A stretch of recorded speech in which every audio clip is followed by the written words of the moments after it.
The contractor didn't say hello when I picked up the phone. He just said, "Mrs. Parker, you need to come home right now, and come alone."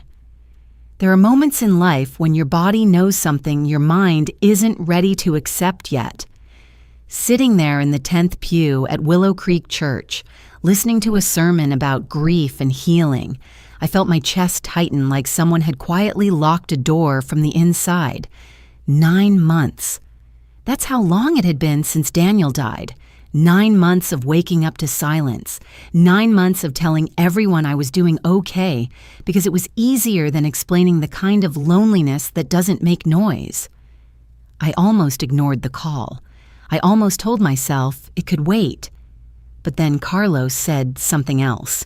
His voice low, careful, like he was choosing each word so it wouldn't break something fragile. "I found something behind your garage wall. I think your husband left it for you." And just like that, nothing about my life felt stable anymore. I stood up before I even realized I was moving. The woman next to me glanced over, startled, as I slipped past her knees and out into the aisle. My heels echoed softly against the polished floor, louder than they should have been. The choir was still singing, the pastor still speaking, but it all sounded far away, like I was already stepping into a different world. Outside, the December air hit my face sharp and cold. I stood in the parking lot for a second, staring at my phone, replaying his words over and over. Something behind the wall. "Your husband left it for you." Daniel didn't leave things unfinished. That was the first thought that settled in my mind, steady and certain. He labeled everything, organized everything, planned everything. If he had hidden something, it wasn't random, it wasn't careless. It meant something. The drive home should have taken 9 minutes. I remember that because I watched the clock. I watched every second like it mattered, but it felt longer. My hands were tight on the steering wheel, my knuckles pale, my thoughts circling the same question again and again. Why didn't I know? Daniel and I ran our property management company together. I handled the daily operations, the tenants, the schedules. He handled the numbers, the contracts, the things that required patience and precision. We worked side by side for years. We shared everything, or at least I thought we did. When I turned onto Hawthorne Ridge, the house looked exactly the same. Quiet, ordinary, the kind of ordinary that feels safe until it doesn't. Carlos was waiting in the driveway, standing beside his truck with his tool belt still on, his shoulders tense in a way I hadn't seen before. He's not a man who scares easily. I trusted that about him. "Mrs. Parker," he said as I stepped out of the car. His voice was steady, but his eyes weren't. I fixed the gas line. "You're safe." "But that's not why I called you." The way he said safe made my stomach drop. He led me into the garage without another word. The smell hit me first, faint but unmistakable, like something that had been leaking quietly for a long time. Then I saw it. The metal tool cabinet Daniel always kept against the back wall had been moved, not slightly, not accidentally. It had been dragged. The concrete floor showed fresh scrape marks cutting through years of dust. Carlos crouched down and ran his hand along the line. This wasn't moved months ago. This was recent. 2, maybe 3 weeks. My heart started beating harder, louder, like it was trying to get my attention. "Behind it," he said, standing again, stepping aside. The drywall had been cut open, clean lines, deliberate. And inside, recessed into the studs, was something I had never seen in 6 years of living in that house. A hidden compartment. For a moment, I just stood there. I didn't move. I didn't speak. I just stared at it, trying to understand how something like that could exist in my home without me ever knowing. "Someone tried to get in," Carlos said quietly, pointing to faint scratches around the latch. "They didn't know how it worked, so they forced the cabinet and that loosened the gas fitting. That's what caused the leak. Someone had been in my garage. Someone had been looking for whatever was inside that wall, and they had been close." "Do you want me to stay?" he asked. I nodded, even though my throat felt too tight to speak. My hand was shaking when I reached for the latch. It was simple. Too simple. The kind of mechanism Daniel would design on purpose. Easy if you knew. Impossible if you didn't. I flipped it open. Inside sat a fireproof lockbox about the size of a small microwave. On top of it was a white label, printed in Daniel's neat, precise style. I recognized the font instantly. He used that label maker for everything. The words were centered, clean, intentional, emergency, for Emily only. That was the moment I realized something I wasn't ready to admit out loud yet. My husband hadn't just left something behind. He'd been preparing for someone to come looking for it. I didn't remember deciding to open the lockbox. One second I was staring at Daniel's label, and the next my fingers were already lifting the lid like they belonged to someone else. There are moments when the world narrows down to one small space, one single action, and everything else fades into the background. That was one of them. The garage felt too quiet, too still, like even the air was waiting. Inside the box, the first thing I saw was cash. Thick bundles of bills wrapped in rubber bands, stacked with the kind of neatness that only Daniel could manage. My brain registered the number before my heart could catch up. $38,750. Not loose money, not accidental savings, deliberate, collected over time, hidden. Under the cash was a large manila envelope stuffed so full it bent at the edges. A small black USB drive rested beside it, labeled in Daniel's handwriting, evidence, password protected, and beneath all of that, folded carefully, was a letter. My name was written on the front, Emily. For a second, I couldn't move. My hands hovered over it, trembling just enough that I had to press my fingers together to steady them. I had spent 9 months missing him, replaying the last conversation we had, wishing I could hear his voice one more time. And now suddenly he was here. Not alive, not really, but close enough to feel. "Take your time," Carlos said softly from behind me. "I'll be outside." I didn't even realize he had stepped closer. I just nodded, my eyes fixed on the letter as he quietly left, pulling the garage door down halfway, so I was alone.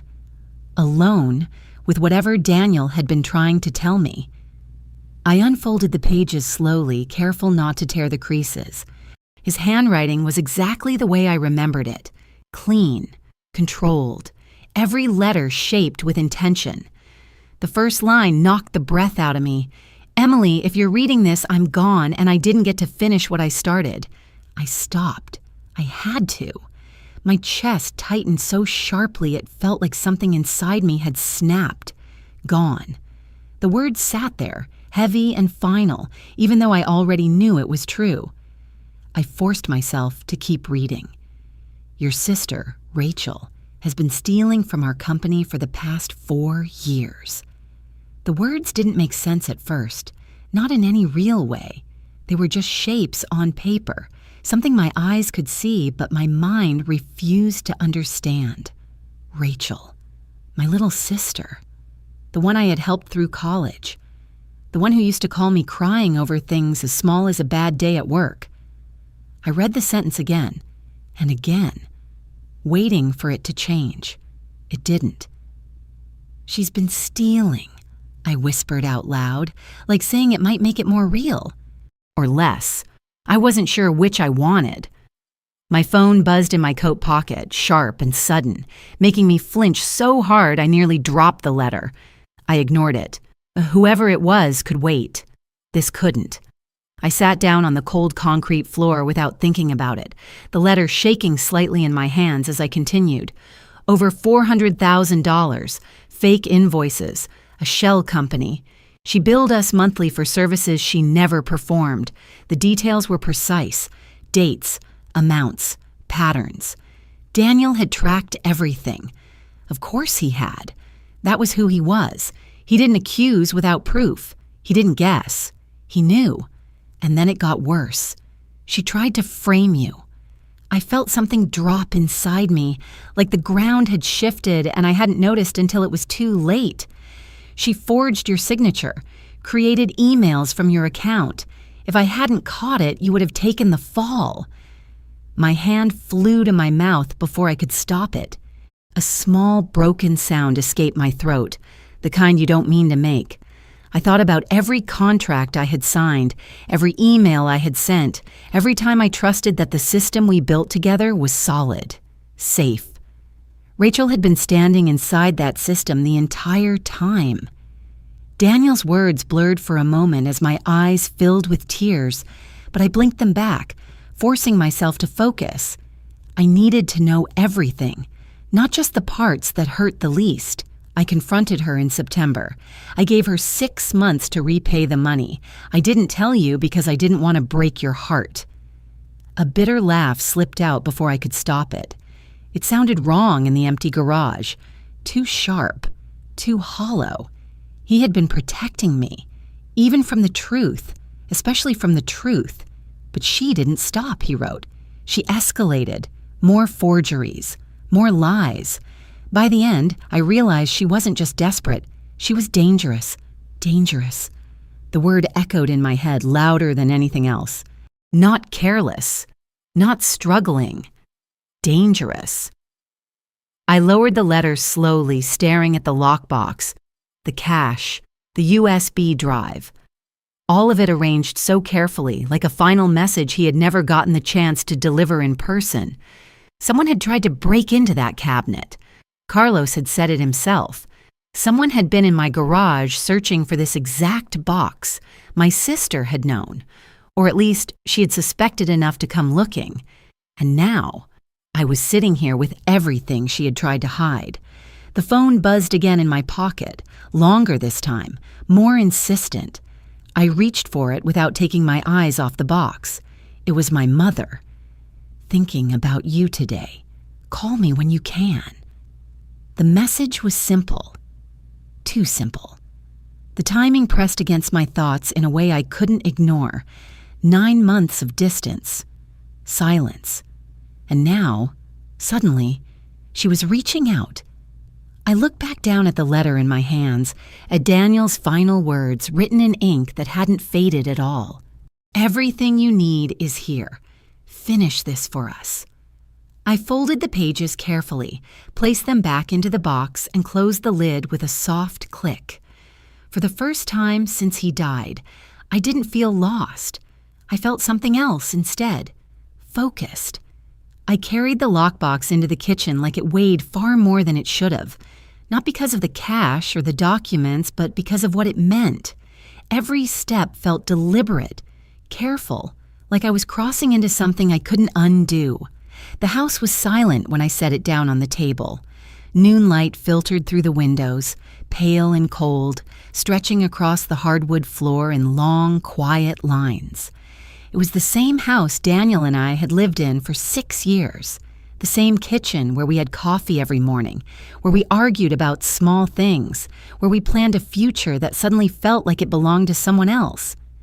I opened my laptop with steady hands that didn't match the storm building inside me. The USB drive sat beside the keyboard, small and unremarkable. If I didn't know what was on it, I might have thought it was nothing, just another forgotten piece of tech. I plugged it in. The screen blinked once, then a window appeared. Enter password. I stared at it longer than I should have. Daniel had written it clearly. Something only we know. Our most private pain. Pain, not joy, not a happy memory. I typed in our wedding date first. June 14th, 2017. Denied. Of course it was. That would have been too obvious. I tried my birthday. March 3rd, 1982. Denied. Daniel's birthday. March 15th, 1978. Denied. I exhaled slowly, forcing myself to stay calm. Think like him, not like me. Daniel didn't choose things randomly. He chose things that meant something. Our address. Denied. The company name. Denied. I leaned back in the chair, pressing my fingers against my temples. The cursor blinked at me, patient and unforgiving. Our most private pain. What did that even mean? I stood up and paced the kitchen, the sound of my bare feet against the floor grounding me just enough to keep from spiraling. The refrigerator hummed softly. The clock on the wall ticked, each second stretching longer than it should have. My phone buzzed again on the counter. I ignored it. This mattered more. I sat back down and tried again. Different combinations, names, dates, places. Every memory I could think of that felt significant, each one denied. By the time the light outside faded into evening, I had tried more than a dozen passwords, maybe more. I lost count somewhere between frustration and exhaustion. Denied, denied, denied. The words started to feel personal. I pushed the laptop away slightly, staring at the lockbox again. The cash was still there, untouched. The manila envelope sat heavy with answers I hadn't fully opened yet. And the letter, I didn't need to read it again. I had already memorized the parts that mattered. I picked up the envelope next. If I couldn't get into the USB yet, then I would start here. Daniel wouldn't have left gaps. He would have built this step by step. The envelope was thick with bank statements. I slid them out carefully, stacking them in front of me. Month after month, page after page, each one marked with yellow highlighter wherever a payment had been made to Turner Consulting. I flipped through the first few, my eyes scanning the numbers. 7,900, 8,200, 11,400. Different amounts, same pattern, every single month. I pulled out a pen and started adding them up on a notepad, my handwriting tight and controlled. It felt mechanical, almost detached, like I was doing someone else's work. 50,000, 100,000, 200,000. The number kept climbing. By the time I reached the final page, my hand had gone still. $412,890. I stared at the number for a long time, letting it settle in a way the letter hadn't fully allowed. This wasn't just words anymore. This was proof. Rachel hadn't made a mistake. She had built something, a system, a routine, every month, like clockwork. I flipped back through the statements slower this time, reading the details Daniel had written in the margins, small notes, question marks, dates circled in red. He had been tracking her for years. The realization hit me harder than I expected. Not just what Rachel had done, but what Daniel had carried alone. Sitting across from her at family dinners, smiling, listening, knowing, and saying nothing to me. A tight, bitter feeling crept into my chest. Not anger, not exactly. Something more complicated than that. He had been trying to protect me. But from what? The truth? Or the version of my family I thought I had? My phone buzzed again. This time, I picked it up. It was Rachel. "Hey, Em, been thinking about you. We should get coffee this week." I read the message twice, my thumb hovering over the screen. The timing was too clean, too convenient. 9 months of silence, and now this. I set the phone down slowly, my mind already moving ahead of me. She didn't know what I had found. Not yet, but she knew something. Enough to reach out. Enough to try and get ahead of whatever I might discover. I looked back at the statements spread across the table, at the highlighted lines marking every dollar she had taken. Coffee.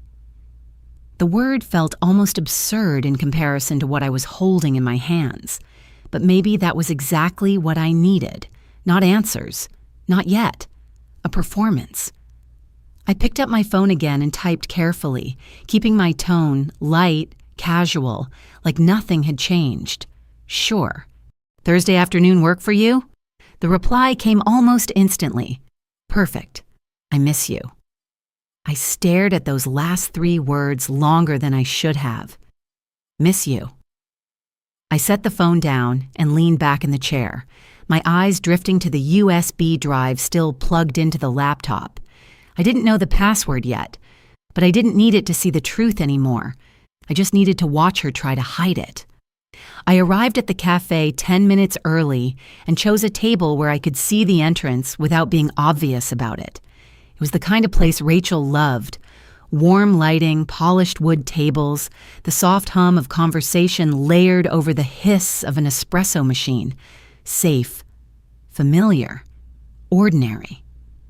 I wrapped my hands around a cup of black coffee I hadn't touched yet and kept my eyes on the door.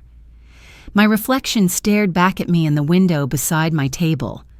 I looked composed, calm, like a woman who hadn't just uncovered 4 years of betrayal buried in bank statements and hidden behind a wall in her own garage. At exactly 2 o'clock, Rachel walked in. She didn't hesitate, didn't scan the room like someone unsure. She moved with the easy confidence of someone who believed she still belonged exactly where she was. Her hair was perfectly styled, soft waves falling over her shoulders. She wore a tailored coat that probably cost more than most people's rent, and when she smiled at the barista, it was effortless, natural, practiced. Nothing about her looked like a woman carrying secrets. Her eyes found me, and her face lit up like it always used to. Emily. She crossed the room quickly and pulled me into a hug before I could stand. Her perfume was the same as always, something floral and expensive that lingered just a little too long. "You look good," she said, stepping back to study my face. "Really good." I forced a small smile.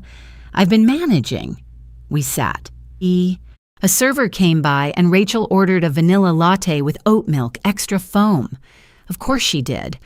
I almost smiled at how predictable it was. For a few minutes, we talked about nothing.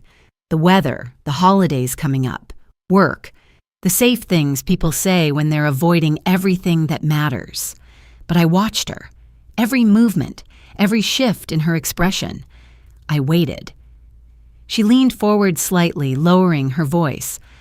"Mom says you've been quiet lately. She's worried about you." I stirred my coffee, though I hadn't added anything to it. Grief doesn't exactly make people social. Of course not. Her tone softened, sympathetic.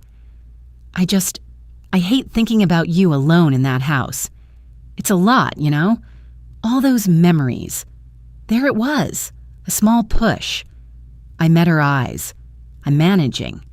She nodded, but I caught the flicker of something behind it. Not concern, something sharper, calculating. "You know," she continued, "if you ever wanted to sell, Trevor and I could help. The market's really strong right now. You could start fresh somewhere smaller, start fresh, away from the garage, away from the hidden cabinet, away from everything Daniel had left behind." I took a slow sip of my coffee. "I'm not ready for that." "Of course," she said quickly, recovering. "I just thought I'd offer."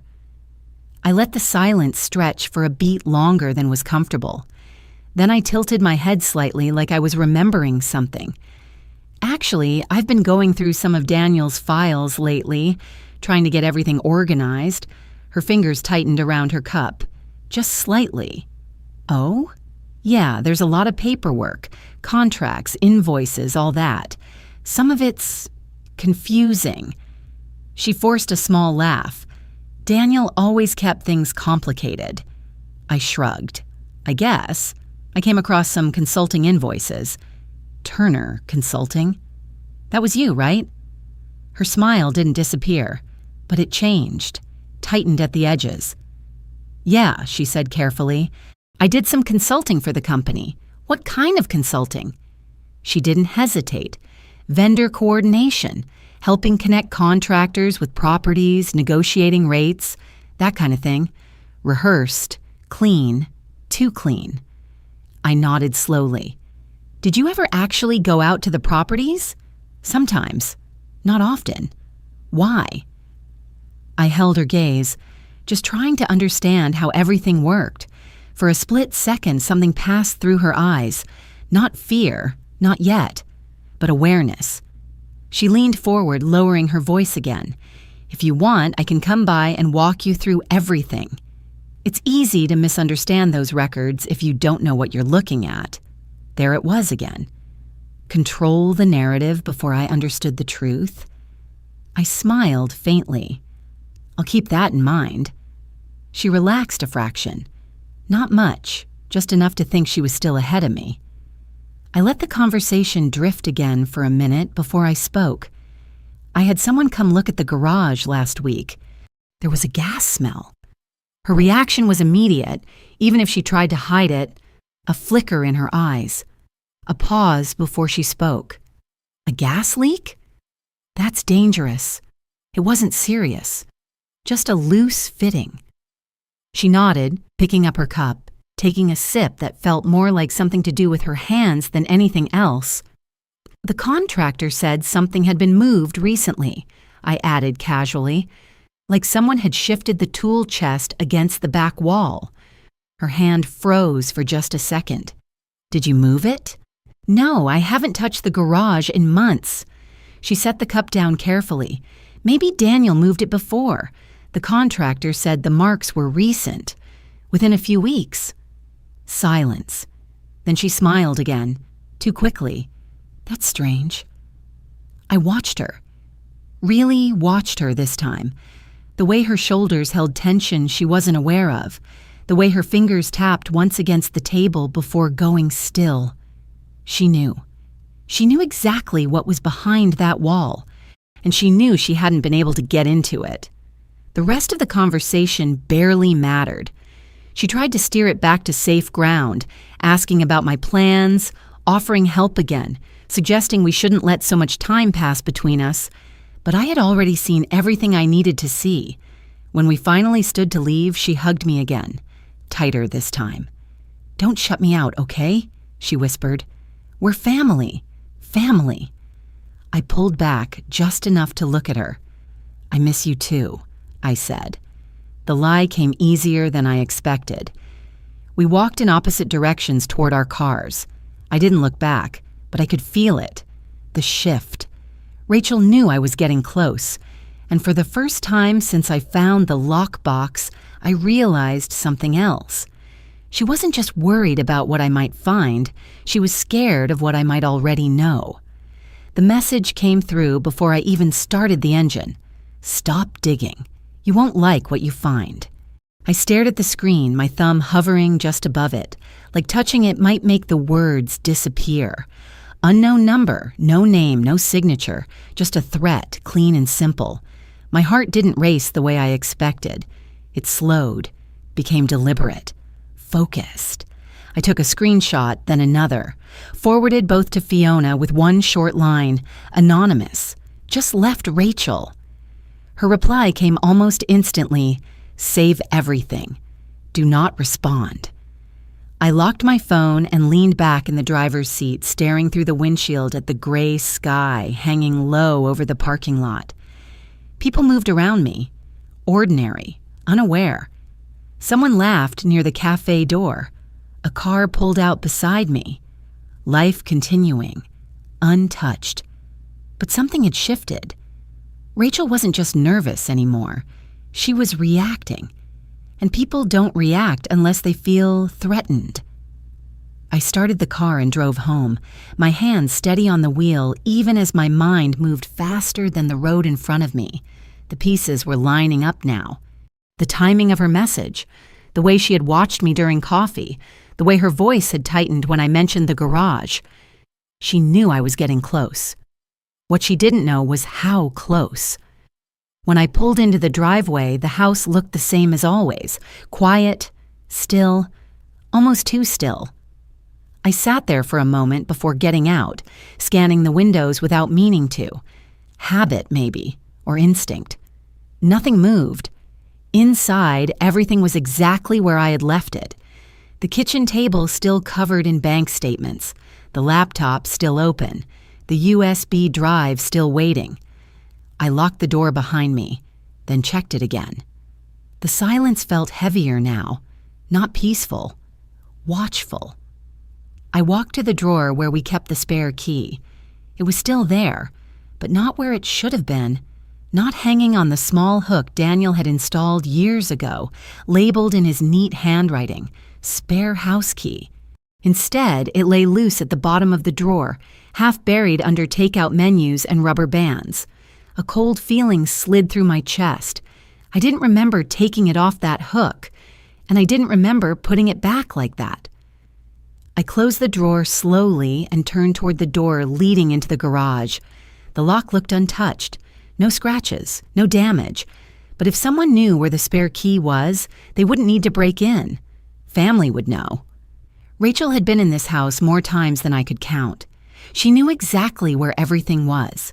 Diego had said the marks were recent, 2, maybe 3 weeks, late November. I thought about my schedule. The evenings I was out, checking properties, the hours the house sat empty, plenty of time.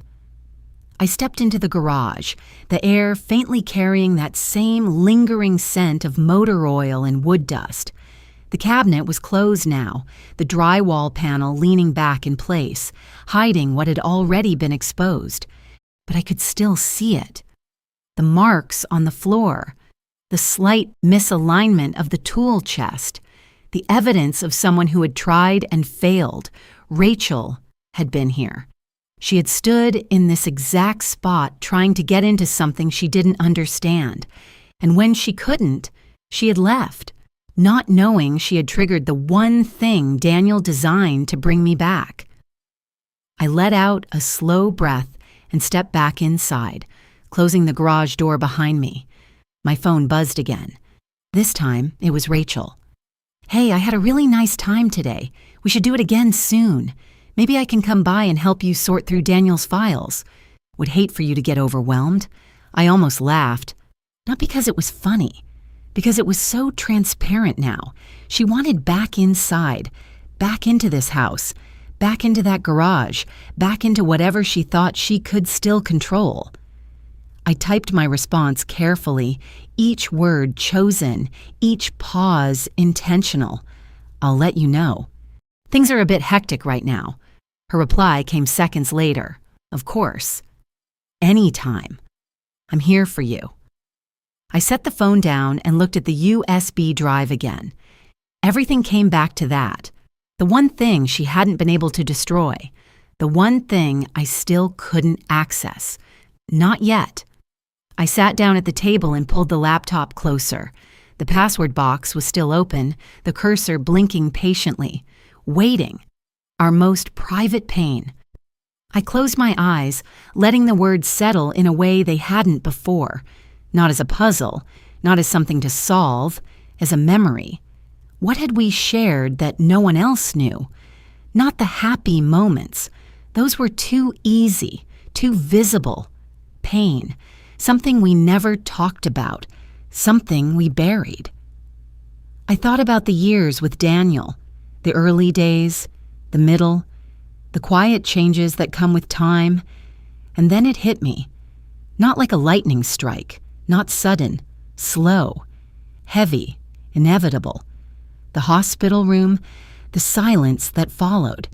The name we never said out loud to anyone else. I opened my eyes, my breath catching just slightly. If I was right, everything was about to change. I didn't type it right away. My fingers hovered over the keyboard, suspended between knowing and proving. The kitchen felt too quiet again, the kind of quiet that presses in on your ears until your own breathing sounds too loud. I whispered it first. Her name. The one we never said out loud anymore. The one we had buried so deeply it felt almost unreal to bring it back into the room. My throat tightened, but I forced my hands to move. Slowly. Carefully. Rowan, 2011. I pressed enter. For a split second, nothing happened. Then the screen shifted. A folder appeared. I stopped breathing. It worked. The rush that hit me wasn't relief. It was something heavier, final, like a door closing behind me the second it opened in front of me. I clicked into the folder.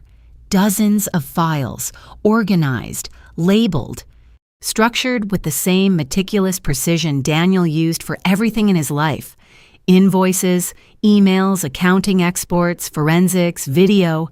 He hadn't just suspected Rachel. He had built a case. I opened the first folder. Invoices. 52 files. each one dated, numbered, formatted like legitimate business documents. I clicked one at random and stared at it. The layout clean and professional, the wording vague enough to sound real but empty enough to mean nothing. Property coordination, vendor management, consulting services, all signed by Rachel Turner. I right-clicked, opened the file properties, and felt something cold settle in my chest. Author, Rachel Turner. Computer name, Rachel HP Laptop. She hadn't even hidden it properly, or maybe she never thought anyone would look. I opened another. Same pattern, same metadata, same carelessness hidden behind a surface of control.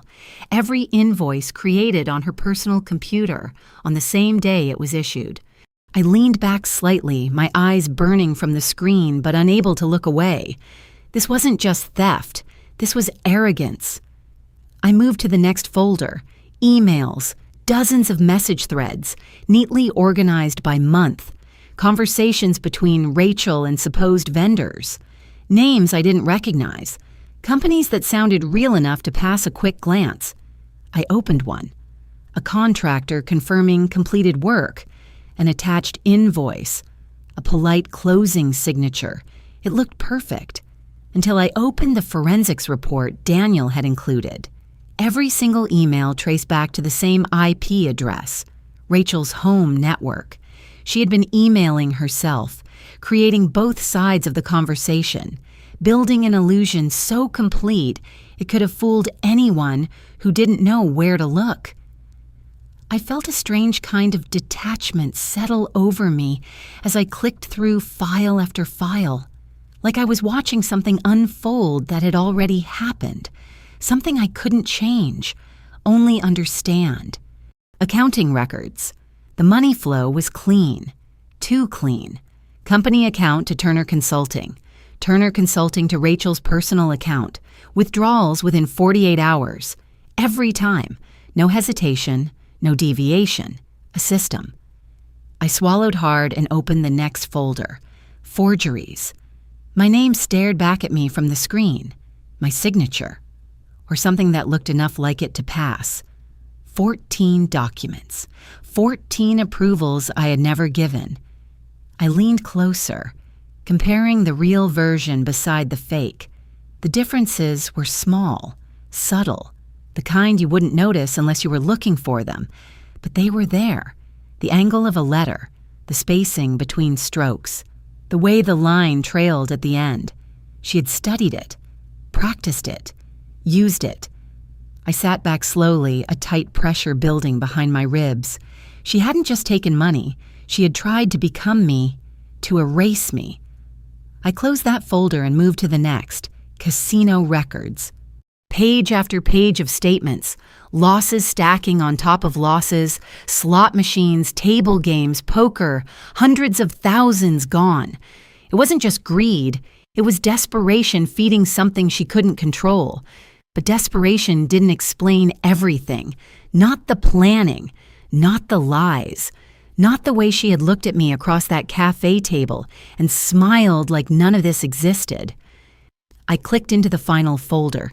Video testimony. One file, Daniel's name. I hesitated this time. Not because I didn't want to know. Because I knew this would be the last piece. The one that turned everything from evidence into something personal. I pressed play. He appeared on the screen sitting in the garage, exactly where I had stood just hours before. The same workbench, the same shelf with his label maker. He looked tired, more than I remembered, but his eyes were steady, clear. My name is Daniel Hayes. Today is February 20th, 2021. His voice filled the kitchen, and something inside me cracked in a way I hadn't allowed since the day he died. He laid it out calmly, methodically, every detail I had just read, now spoken in his own words. Rachel's theft, the amount, the fake company, the forged documents, and then the part that hit hardest. She tried to frame my wife. I closed my eyes for a second, gripping the edge of the table as his voice continued. He explained how he had confronted her, how she had admitted it, The gambling, the lies, how he had given her time, 6 months, for me, because he didn't want to break me. When I opened my eyes again, he was looking directly at the camera. If anything happens to me, Emily, use this. Don't let her destroy you. The video ended. The silence that followed felt heavier than anything that had come before. I stared at the screen, at the frozen image of him mid-breath, and felt something settle inside me. Not grief, not anymore. Clarity. My phone buzzed on the table, pulling me back into the room. Another message, unknown number. I know you found something. We need to talk. Don't make this worse. I didn't hesitate this time. I took the screenshot, forwarded it to Fiona. Then I reached for my phone again and scrolled to another contact. Warren Gresham, the lawyer Daniel had never made it to. I pressed call. When he answered, I didn't waste time. I found everything, I said. Every file, every record, the video, all of it. There was a pause on the line, then his voice calm and sharp. Then we moved fast. I looked at the screen one last time before closing the laptop. Rachel thought she was ahead of me. She thought she still had time. She was wrong. I didn't sleep that night.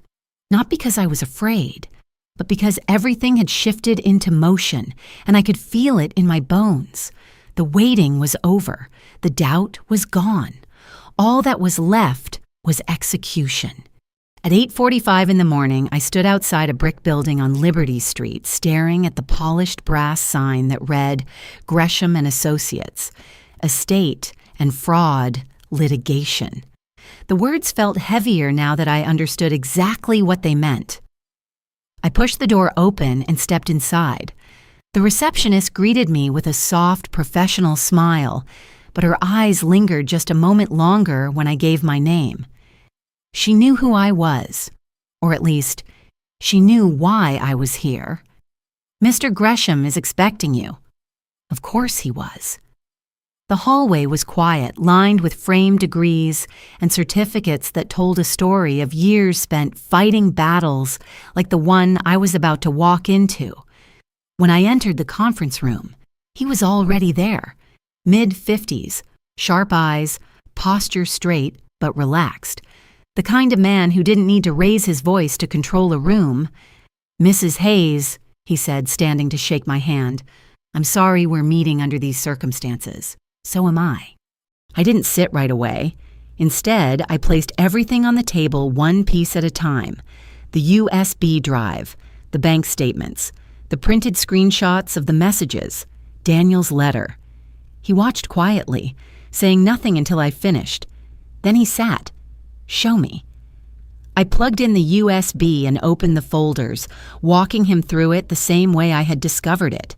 Invoices, emails, accounting trails, forgeries, the casino records. He didn't interrupt, but I could see it in his face.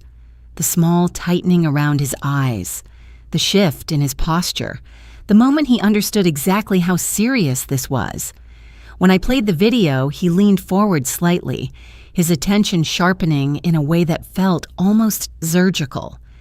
When it ended, the room stayed silent for a long moment. Your husband was very thorough, he said finally. That was Daniel. He nodded once. This is more than thorough. This is prosecutable. The word landed between us like something solid, prosecutable. I sat down slowly. So what happens now? He folded his hands on the table. Right now, you have strong evidence. Very strong. But without context, she can still argue legitimacy, consulting fees, business discretion, poor documentation. I leaned forward. Even with all of that? He met my eyes. The USB changes everything. The forensics, the metadata, the video testimony. That's your leverage. That's your case.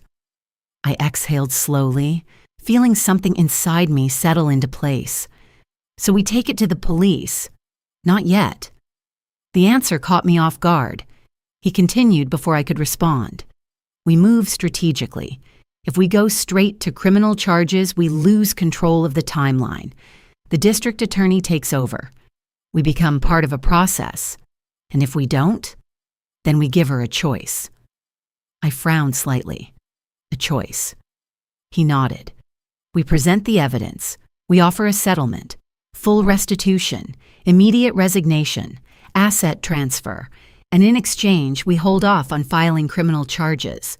My chest tightened. You want me to give her a way out. I want you to control the outcome. The distinction sat between us, uncomfortable and necessary. He leaned back slightly. If she refuses, we file everything. Embezzlement, fraud, identity theft, wire fraud. She's looking at years in prison. Years. The word echoed in my head longer than it should have. And if she accepts, then she pays. She walks away with nothing. And you move on with your life. Move on. I almost smiled at how simple he made it sound. My phone buzzed in my bag. I ignored it. Focus, Emily. Mr. Gresham slid a legal pad toward himself and began writing, his pen moving quickly. There's one more thing you need to understand. She knows you're looking. The messages you received, those are pressure tactics. She's trying to scare you into backing off. She came by my house yesterday. His pen stopped, unannounced, coffee in hand, trying to feel out what I knew. He looked up slowly. Did you tell her anything? No. Good. His voice sharpened slightly. From this point forward, you don't speak to her unless I'm present. You don't respond to messages. You don't give her anything she can use. I nodded. He tapped the USB drive lightly. This is your advantage. She doesn't know how much you have. Yet. Exactly. Silence stretched for a moment. Then I asked the question that had been sitting in the back of my mind since I opened that first file. How long would she go to prison? He didn't hesitate. If this goes to trial and she's convicted on everything, 8 to 12 years, possibly more depending on how the charges stack. I swallowed. 8 to 12 years. A lifetime in a way. He watched me carefully. You need to decide what you want, Emily. Justice or closure. Sometimes they're the same thing. Sometimes they're not. I looked down at my hands, at the faint tremor I hadn't noticed until now. She tried to destroy me. Yes, she did. I lifted my head and met his gaze. Then we do it your way. A slow, measured nod. Good. He stood, gathering the documents into neat stacks. I'll draft the demand letter today. We'll present it to her within 48 hours. And if she panics? He gave a small, almost humorless smile. She already is. As I stood to leave, my phone buzzed again. This time I checked it. Rachel, we need to talk. Please. I stared at the message for a moment, then locked the screen without replying. She wanted to talk now that the walls were closing in. I stepped out into the cold air, the city moving around me like nothing had changed. But everything had. For the first time since Daniel died, I wasn't reacting anymore. I was in control. The doorbell rang on Sunday afternoon, and I already knew it was her before I even checked. Still, I pulled up the camera feed on my phone. Rachel stood on my porch, holding 2 coffee cups like a peace offering, her smile perfectly in place, her posture relaxed, as if this were just another casual visit between sisters. I saved the footage before I opened the door. Emily, she said brightly, lifting one of the cups slightly, I brought your favorite. I stepped aside and let her in, closing the door behind her with a quiet click that sounded louder than it should have. You didn't have to do that. I know, she said, walking past me into the living room like she still belonged there. I was nearby and I've been thinking about you. Of course she had. She set the cups down on the table and turned to me, her expression softening in that familiar way that used to mean something. You've seemed distant since Thursday. I just wanted to check on you. I picked up the coffee she handed me but didn't drink it. I'm fine, just busy. She studied my face for a moment, searching, measuring. Then she sat down, crossing her legs neatly, settling into the space like she had done 1,000 times before. "Can I be honest with you?" she asked. I didn't answer right away. I just nodded. She leaned forward slightly, lowering her voice. "I don't think Daniel was as happy as you thought he was." The words landed carefully, deliberately. I kept my expression neutral. "What do you mean?" She hesitated just long enough to make it feel real. "He talked to me sometimes. About work, about the pressure, about feeling trapped. Trapped." I almost laughed, but I didn't. Instead, I tilted my head slightly. "That doesn't sound like him." "I know," she said quickly. "That's what I thought too." But toward the end, things changed. He was working late all the time, stressed, distant. He told me he was putting something together, some kind of plan. A plan. My grip tightened slightly around the cup. What kind of plan? She looked down for a second, then back at me, her eyes filled with something that almost looked like concern. He said he needed to protect the business, that there were things he couldn't explain yet. I watched her carefully, every word, every pause. She was building something, not the truth, a version of it. "Why are you telling me this now?" I asked. "Because I don't want you to be blindsided," she said softly. "If you find something, files, documents, anything Daniel left behind, I want you to come to me first." There it was, the reason she was here. I shook my head slightly. "I haven't found anything." Her eyes flickered, just for a second. "Nothing? Just old paperwork, tax stuff, insurance. Nothing unusual." She leaned back, exhaling slowly, her shoulders relaxing in a way she probably didn't even notice. "Good," she said. "That's good." I took a slow sip of the coffee, finally, letting the silence stretch. Then I set the cup down and spoke casually. Although I did come across something interesting. Her body stilled. Some old invoices. Consulting fees. A few $100,000 over a couple of years. Daniel had flagged them. Her face went pale. I held her gaze. He thought they didn't add up. She blinked, her composure cracking just slightly before she pulled it back together. "I don't remember anything like that," she said quickly. "Really?" Her voice sharpened just a fraction. "Daniel overanalyzed everything. You know that. He probably just misunderstood." I nodded slowly. "Maybe." She stood abruptly, smoothing her coat like she needed something to do with her hands. "I should go. I have. Something later." Of course she did.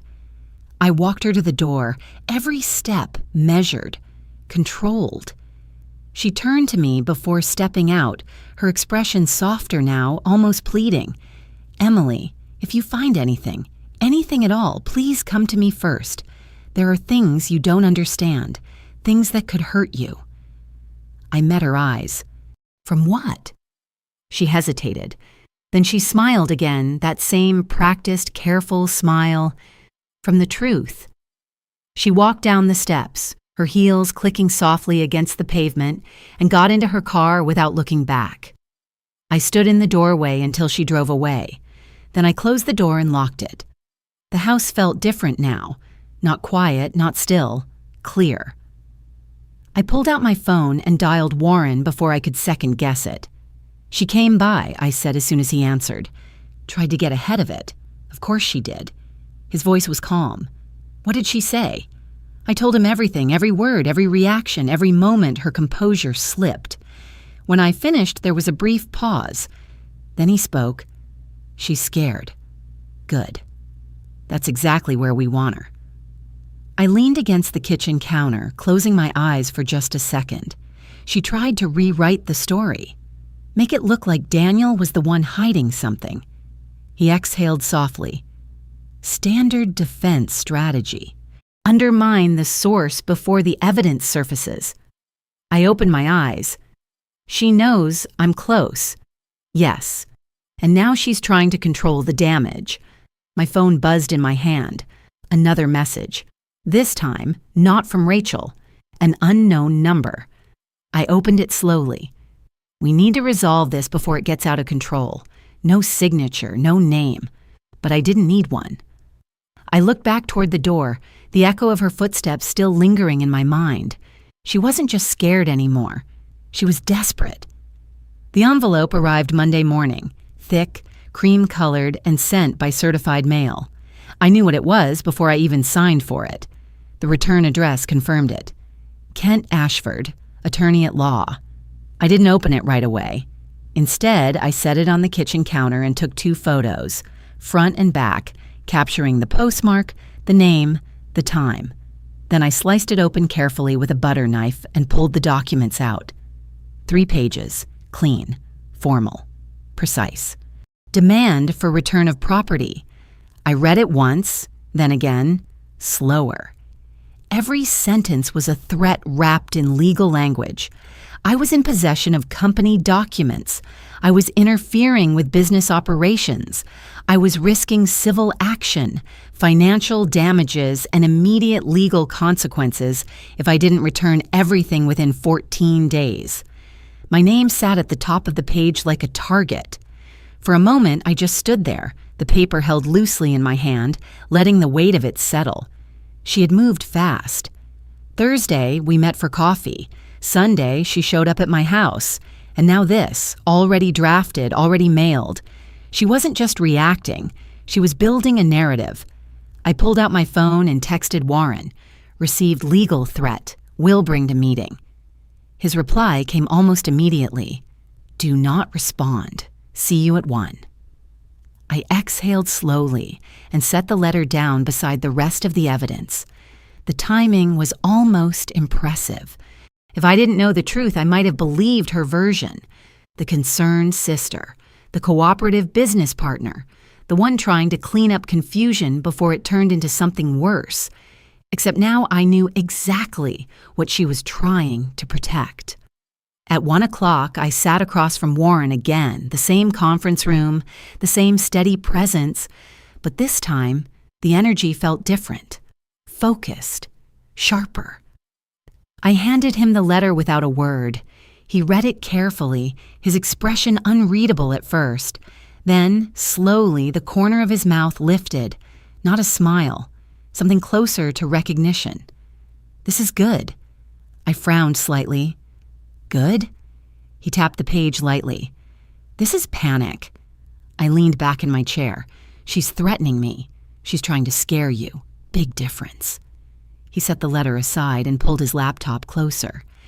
Everything she's accusing you of is meaningless if we can prove criminal conduct. You can't steal evidence of a crime, and you certainly can't be sued for exposing it. I watched him for a moment, letting that settle. So this doesn't change anything. It changes everything, he said. It confirms she knows you have something. It means she's already talking to her lawyer, trying to get ahead of this. He looked up at me. That gives us leverage. I nodded slowly. He turned the laptop toward me and plugged in the USB. Let's make sure there's nothing we've missed.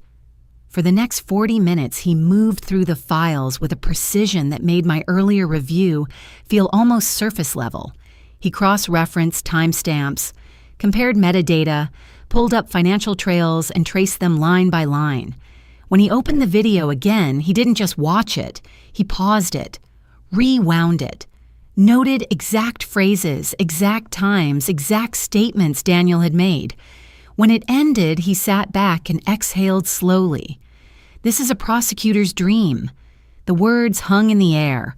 Multiple felony counts, embezzlement, fraud, identity theft, forgery, wire fraud. Each one carried weight, years, consequences that couldn't be undone. I felt it then, not as anger, but as something quieter, final. What happens now? He closed the laptop and folded his hands. We send the demand letter tomorrow morning, certified, to her and her attorney. And then she has 72 hours. 72 hours. To do what? To decide if she wants to spend the next decade in prison or walk away with nothing. I let out a breath I didn't realize I'd been holding. He continued. Full restitution, partnership buyout, asset transfer, immediate resignation, and a clause. If she misses a single payment or violates any term, we file criminal charges immediately. My eyes dropped to the table, to the neat stack of evidence that had once been hidden behind a wall. She loses everything. Yes. Silence settled between us. He studied me carefully. You're hesitating. I shook my head slightly. No, just processing. He nodded. That's normal. She's your sister. The word felt distant now. Was. My phone buzzed on the table. I glanced at the screen. Unknown number again. I opened it. We can fix this. Please don't do anything you'll regret. I showed it to Warren. He read it, then handed the phone back. She's trying to negotiate without terms. That means she knows she's losing. I locked the screen. Letter. He gave a small nod. Good. We sat in silence for a moment longer before he spoke again. There's one more thing. He reached into a folder and pulled out a document, sliding it across the table toward me. Property records. I frowned slightly and picked it up. An LLC. Registered under Rachel's name. 2 residential properties. Purchased within months of Daniel's death. Paid in cash. The numbers hit me harder than I expected. She bought houses. With stolen money, he said calmly. I stared at the page, my chest tightening. While I was grieving, while I was trying to hold everything together, she was building something else. A life funded by what she took. I looked up slowly. Can we take them back? His answer was immediate. Yes. The word landed like something solid, certain. Then we added to the demand. He nodded. Already done. I set the papers down carefully, my mind clearer than it had been in weeks. This wasn't just about what she took anymore. It was about everything she built on top of it. I stood gathering my things, the USB, the statements, the letter. 72 hours, I said quietly. 72 hours, he confirmed. As I walked out of the building, my phone buzzed again. Rachel, please just talk to me. I didn't stop walking. I didn't reply. She had 72 hours. And for the first time since this began, I knew exactly how it was going to end. Friday morning felt colder than it should have. The kind of cold that settles into your chest and stays there even when you're standing inside. I sat at the long conference table, hands folded in front of me, the evidence arranged in clean, deliberate stacks beside Warren. Across from us, 2 empty chairs waited. Fiona sat to my right, quiet but steady, her presence grounding in a way I didn't realize I needed. At exactly 10 o'clock, the door opened. Kent Ashford stepped in first, his expression already tight, already aware of how this was going to go. Rachel followed behind him, and for the first time since this began, she didn't look composed. Her makeup was perfect, her clothes expensive, her posture controlled, but her eyes gave her away, red-rimmed, tired, scared. Emily, she started, her voice softer than I had ever heard it. Warren didn't let her finish. No private conversations. Everything stays on record. Please sit. She hesitated, then lowered herself into the chair, her hands trembling slightly as she placed her purse on the table. Kent opened his folder, trying to regain control of a situation that was already slipping away. My client is willing to discuss a resolution. We'll get to that, Warren said calmly. First, we review the evidence. He didn't rush. He laid it out piece by piece, each document placed in front of them like a step they couldn't step back from. The invoices first, all 52, the totals, the pattern, the company that existed only on paper. Rachel tried to speak once, her voice rising slightly. Those services were legitimate. Warren slid the contractor statements across the table. None of these vendors know you. None of them worked with you. Silence. Then the emails. He projected them onto the screen, the threads that looked real until you saw the truth underneath. The IP address. The same one, over and over. Her home network. You emailed yourself. he said evenly. You created both sides of the conversation. Kent leaned toward her, whispering something I couldn't hear. Her face drained further, her composure cracking in small, visible fractures. Then the money trail.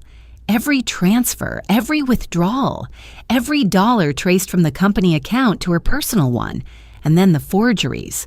My name appeared on the screen again, my signature split beside hers, real and fake, side by side. 14 documents, Warren said, 14 instances of identity theft. Rachel's hands shook now, no longer subtle. I was desperate, she said, her voice breaking. You were methodical, Warren replied. The room felt smaller, tighter, as if the walls themselves were closing in. Then he played the video. Daniel's voice filled the space, steady and clear, cutting through everything she had tried to build. Every lie, every excuse, every attempt to twist the story. When it ended, no one spoke. Not for a long moment. Then Warren closed the laptop and folded his hands. You have two options. He slid the document across the table. Full restitution. Asset transfer. Immediate resignation. No contact. 75 days to complete payment. Or, he paused just long enough, we file criminal charges Monday morning. The words settled like gravity. Rachel stared at the paper, her breathing uneven now, her fingers gripping the edge of the table like it was the only thing holding her up. Kent leaned in, speaking low and fast, but I could see it in his face. He knew. This was over. Rachel looked up at me then, really looked at me, and for a second, I saw something raw, not manipulation, not performance, just the realization of what she had done and what it had cost her. Emily, please, I didn't move. I didn't soften. You tried to make me the criminal, I said quietly. You tried to take everything from me. Her voice cracked. I didn't think. You thought enough to plan it for 4 years. Silence. Kent straightened, his voice controlled but defeated. My client accepts the terms. Warren nodded once. The paperwork came out. 8 pages. Rachel signed them slowly, her hand unsteady, her signature barely recognizable by the end. Kent signed. Warren signed. Then the pen was in my hand. I signed my name clearly, clean, certain. It was done. By 4:47 that afternoon, the first payment came through. Warren's message was simple. Payment received. $300,000. I stared at the screen for a long moment before setting the phone down. 9 months of grief, weeks of unraveling the truth, hours of confrontation, and now, silence again. But this time, it felt different. Not empty. Resolved. That night, I sat alone in the garage, in the space where Daniel had built the hidden cabinet, where all of this had started. His tools were still there. His label maker sat in the corner, the last strip still reading in his neat handwriting. Emergency for Emily only. I picked it up, turning it over in my hands, feeling the weight of everything he had carried alone. I finished it, I whispered into the quiet. And for the first time, I believed it. Not revenge, justice, something earned, something final. If you've stayed with me through this story, through every twist and every truth, take a moment to reflect on what you would have done in my place. Stories like this aren't just about what happened, but about what we choose when everything falls apart. If this resonated with you, go ahead and like the video, subscribe for more stories like this, and leave a comment with 3 simple words: justice over blood,